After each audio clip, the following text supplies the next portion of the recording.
Hey guys, today I'm going to show you how to make iPhone easy for elderly and how to use the iPhone senior mode. So we can do this by making our phone in accessibility mode.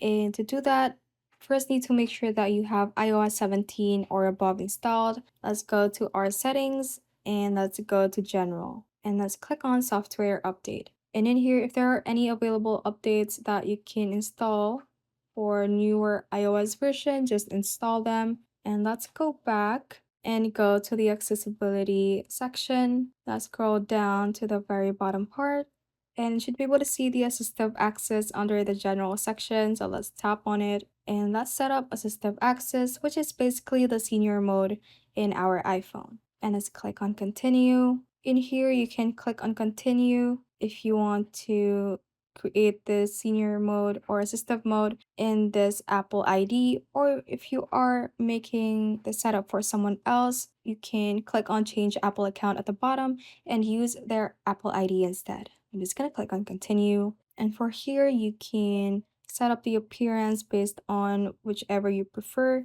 This is on kind of a list mode, and this is with bigger icons in grid mode. So I'm just going to select grid and click on continue. And we can then select apps to optimize for assistive access. For example, I'm going to click on the plus icon beside calls. So if you want to add other apps, just select the plus icon beside it. And for calls, you can then choose from who they can receive calls from, who they can make calls to, and set up the favorite contacts as well.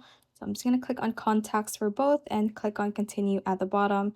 And that app should now then be added to the assistive mode. And you can do that for all the other apps. Click on the plus icon and go through all the other access that you need to customize. For example, the camera. You can select modes that you can include in the app and click on continue at the bottom. For messages, click on the plus icon. You can then customize who they can receive messages and who they can send messages to. You can also set up favorite contacts for quick messaging and all these accessibility options, such as to tap to hear message and conversation details.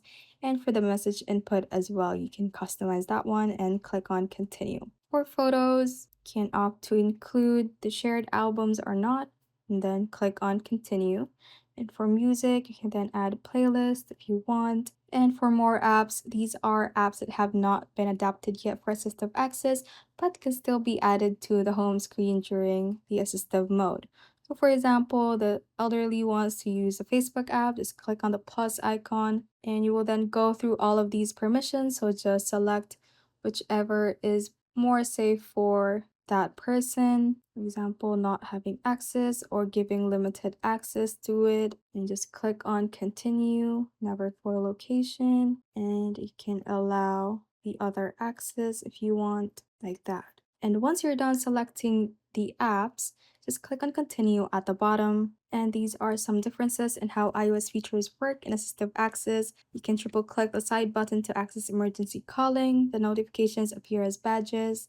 And once you have went through all of these, just click on continue. And you need then to confirm that the primary user of this iPhone can authenticate with Face ID and that they know the passcode, and just click on continue at the bottom. And you will then set the passcode to enter on the assistive access and also to exit out of this assistive access.